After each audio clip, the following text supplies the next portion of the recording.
car nous considérons que tout le monde devrait pouvoir accéder à un habitat digne, qu'il soit public ou privé. Allez.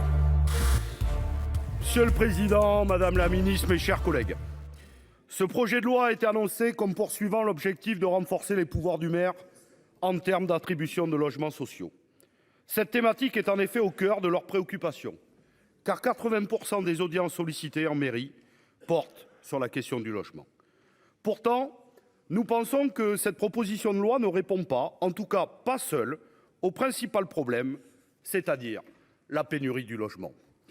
Alors que cette tendance s'amplifie en France, touchant en premier lieu les ménages les plus précaires, on dénombre actuellement 2,4 millions de demandeurs en attente d'un logement social. Chaque année, ce sont 20% des demandes de logements sociaux qui sont satisfaites en France et seulement 10% en Île-de-France en zone tendue.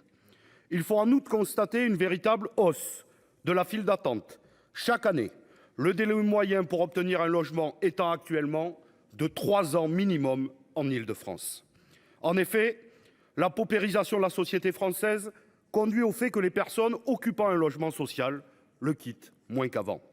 De même, l'accession à la propriété s'est complexifiée pour nombre de personnes et le parcours résidentiel est devenu un parcours du combattant puisqu'une majeure partie de la population, avec les petits salaires et les taux d'intérêt bancaires élevés, est privée d'accession à la propriété. Surtout, on ne construit plus assez de logements sociaux alors que le nombre de demandeurs augmente chaque année. Alors que l'on comptait pour l'année 2017 environ 105 000 logements mis en chantier, pour l'année 2022, on n'en recense que 85 000, alors que le besoin serait à hauteur de 200 000, soit au moins 2 fois plus que ces prévisions. Cela tient notamment au fait que les moyens alloués sont insuffisants, comme ceux des bailleurs affaiblis par la réduction de loyer de solidarité qui n'est plus compensée par l'État. Voici, Madame la Ministre, le résultat de votre politique en 6 ans. 10 milliards d'euros ponctionnés aux bailleurs et donc moins de rénovation et moins de construction. C'est pourquoi nous considérons que cette loi frappe à côté du principal problème. Les maires ne sont pas mis en difficulté pour répondre aux besoins de logement social parce qu'ils ne disposeraient pas de pouvoirs suffisants lors des commissions d'attribution, mais parce qu'ils doivent composer avec cette pénurie.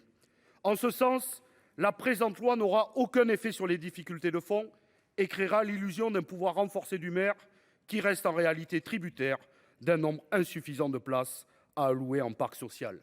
Il y a 10 ans, on attribuait 500 000 logements sociaux par an en France. Aujourd'hui, c'est 400 000. Les maires ne veulent pas gérer la pénurie, mais répondre aux besoins de leur population. Plus encore, nous nous opposons au droit de veto qui a été introduit en commission.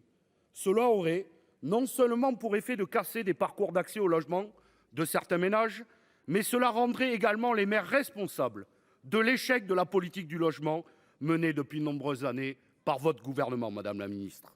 Car nous considérons que tout le monde devrait pouvoir accéder à un habitat digne, qu'il soit public ou privé. Si nous sommes favorables au fait de confier davantage de pouvoir aux maires, nous considérons que cela doit se faire en conservant une collégialité qui permet notamment de se prémunir de dérives, même si ces comportements sont marginaux chez nos élus.